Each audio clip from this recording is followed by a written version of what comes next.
Hi guys, today we start the third chapter of the book India That Is Bharat by Sai Deepak, and it's called Coloniality, Indigenous Faiths, Nature and Knowledge. Most studies on European colonialism are typically centered around its impact on the political independence of colonized native societies. The immense economic harm caused to them, and the consequent illiteracy and impoverishment of these societies. In my opinion, this in itself is proof of coloniality, since quite a few native societies are yet to understand the true impact of colonialism, namely the loss of an original indigenous perspective, which does not even seem to figure in their list of things to reclaim.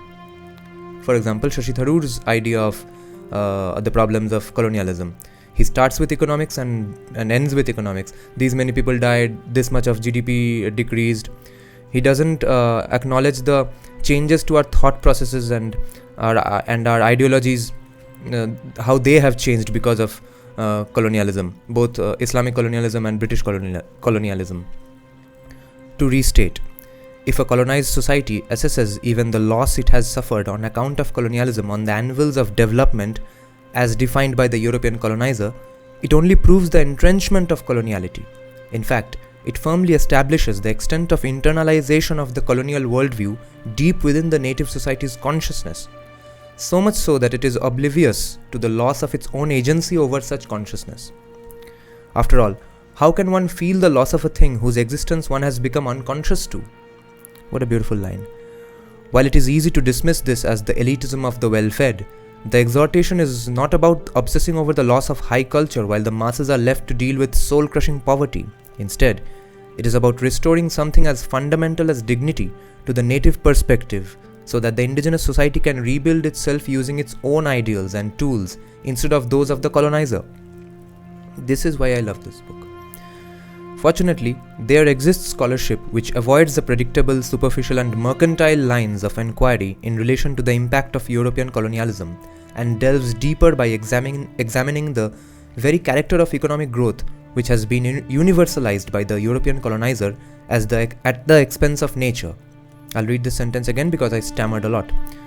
Fortunately, there exists scholarship which avoids the predictable, superficial and mercantile lines of inquiry in relation to the impact of European colonialism and delves deeper by examining the very character of economic growth which has been universalized by the European colonizer at the expense of nature. Scholars agree that apart from wiping out entire civilizations, restructuring economies, and redrawing the map of the world, European colonialism's deadliest consequence for the entire world has been its fundamental conceptual alteration of the relationship between human beings and nature. In short, the introduction of humanism and its relationship with materialism and consumerism can be traced to European coloniality. In stark contrast to the benevolent connotations imputed to humanism, the literature reveals, as we shall see, that it has the direct effect of placing humans over and above nature, which is the product of coloniality. This monumental shift in the approach to nature affected indigenous societies the most, since prior to European colonization, the entirety of their culture was inextricably linked to and revolved around nature, including their faith systems, sense of community, systems of production and dissemination of knowledge and economy, which is why we worship nature, which is why we worship different forms of animals and trees and mountains and hills. Almost all pre-Abrahamic cultures used to do that. For instance, the Native Americans, there we go, we start with the examples. For instance, the Native Americans believed that life emerged from the interior of the earth and that the earth resembled the womb of a mother in which she nurtured life.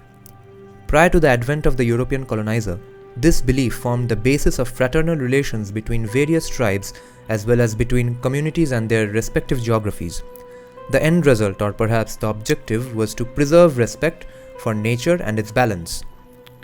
That a fraternal bond existed between diverse communities which are often lumped together as indigenous peoples is clear from the fact that when the European colonizer arrived in North America, there were close to 2,000 cultural groups that had their own lifestyles, languages, beliefs and customs.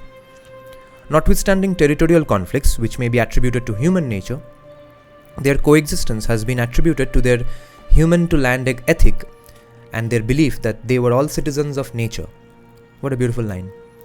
This ability to think as a species that is not removed from nature and to simultaneously preserve and celebrate the cultural diversity within is of immense relevance to several contemporary debates where discussions around social cohesion and unity are loaded with an overbearing penchant for homogenization and standardization, as opposed to pluralism and heterogeneity.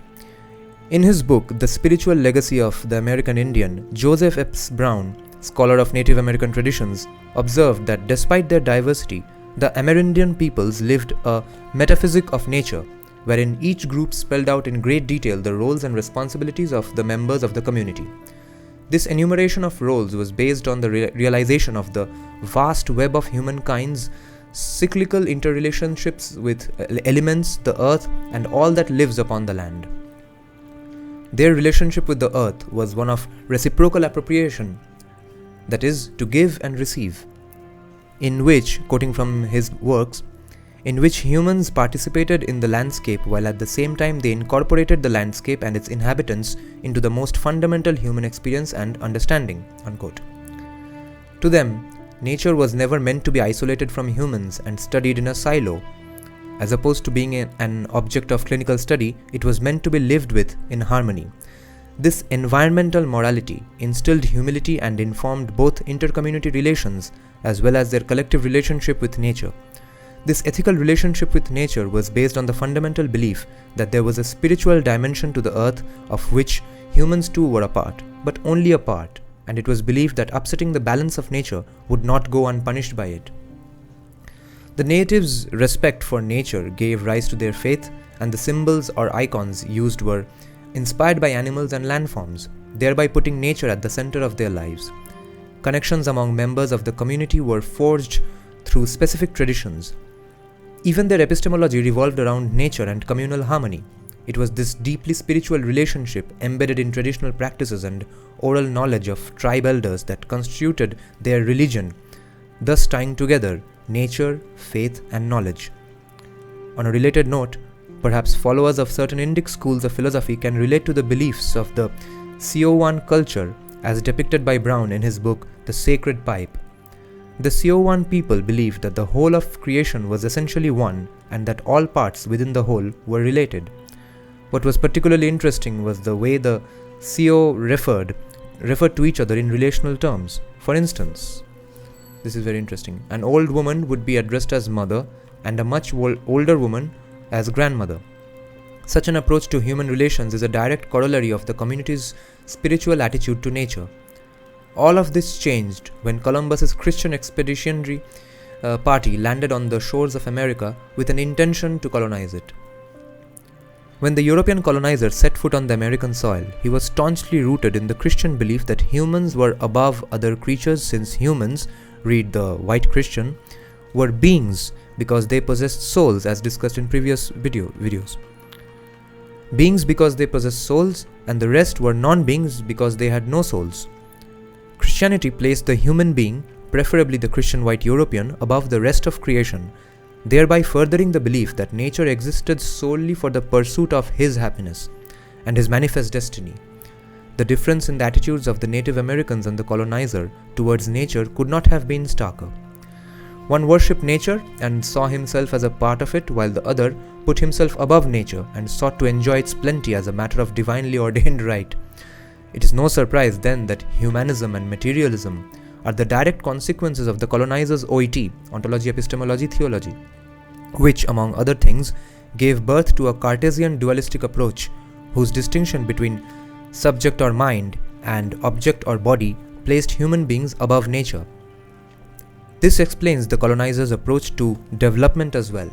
Simply put, coloniality objectified nature apart from dehumanizing vast swaths of humanity.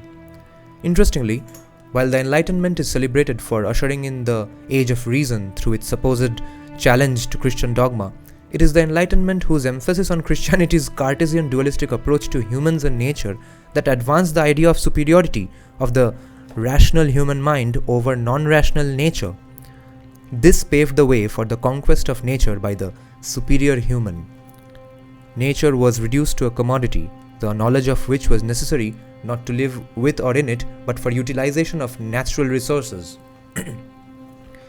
Richard Drayton, in Nature's Government, argued that The commodification of nature was the driving force behind imperialism and colonialism, which gave birth to capitalism and universalist developmentalism. This is because to the Christian European colonizer, the rest of the world presented wildness, and so he took it upon himself to civilize populations and subdue nature by introducing them to rationality and order. This civilizing mission took the form of aggressive industrialization and spawned the development discourse which dominated the 20th century and continues to have contemporary perches in several decolonized countries that are still trying to catch up with the West. Critically, this is a very important line because I had bracketed it when I read it the first time. Critically, despite the diversity of human experiences and natural conditions encountered by the colonizer in different parts of the world, he was convinced beyond doubt that the same model of economic growth, industrialization and development could be replicated uniformly across the world without exception. This once again reflects the homogenizing intent and effect of the modernity-rationality complex of European coloniality. Raymond Murphy went so far as to say that control over nature and its utilization as a resource may have even shaped the European colonizers' ideas on government, empire and economics, since the goal was to govern all of nature. It has been posited that the very idea of rationality and its dimensions may have been the consequence of the intention to explore, exploit, and govern nature in a systematic fashion, so much so that colonialism has been called the outworking of bureaucratic rationalization. Murphy argued that 4 dimensions of rationality became the central features of colonial states, which have been identified as follows. 1. The development of science and technology, which has been defined as the calculated systematic expansion of the means to understand and manipulate nature, and the scientific worldview's belief in the mastery of nature and of humans through increasing scientific and technical knowledge. This is number 1. Number 2. The expansion of the capitalist economy with its rationally organized and in turn organizing market. 3. Formal hierarchical organization, namely the creation of executive government, translating social action into rationally organized action. And 4. The elaboration of a formal legal system to manage social conflict and promote the predictability and calculability of the consequences of social action. To these 4 dimensions I would add 2 more. 5. Rejection of any onto-epistemological system that worships nature instead of conquering it and harnessing it, which led to either Christianity being imposed on the natives or in some cases Christianizing the native faith. This is a very important phrase because it comes back repeatedly in the entire book. Christianizing the native faith, not converting him, converting his faith itself. And 6. Replacement of indigenous education systems and systems of production of knowledge with a Christian European model of education, which embedded the first 5 dimensions deep within the native systems and native citizens of a colonized future and colonialized future and shaped their entire worldview. Murphy laid the blame for the radical uncoupling of the cultural and the social from nature at the doors of the Enlightenment, which he believed spurred the colonial project of reordering nature to serve human needs. This perhaps explains why the colonized territory was primarily viewed as a resource for exploitation, with its inhabitants being treated as subhuman, dark, idol-worshipping, soulless, heathen irritants who obstructed the colonizers' unhindered use of nature. Naturally, such an approach wreaked havoc on indigenous lands, so much so that even the colonizer was alarmed and had to start thinking about conservation of nature. However, since the colonizer's mind was the very fount of coloniality, his approach to conservation too was colonial, because the silo-based approach to human beings and nature continued to plague his new mission of conserving nature. The modern, rational, scientific Christian European colonizer could not get himself to acknowledge that the lived experience and traditional knowledge of native societies gathered over millennia could teach him more than a thing or two about living in harmony with nature, as opposed to merely salvaging what remained of it in the name of sustainable development. It took him ages to even concede that there was something seriously amiss in his attitude to nature, by which time nature had started reacting to the plunder and devastation it had been subjected to.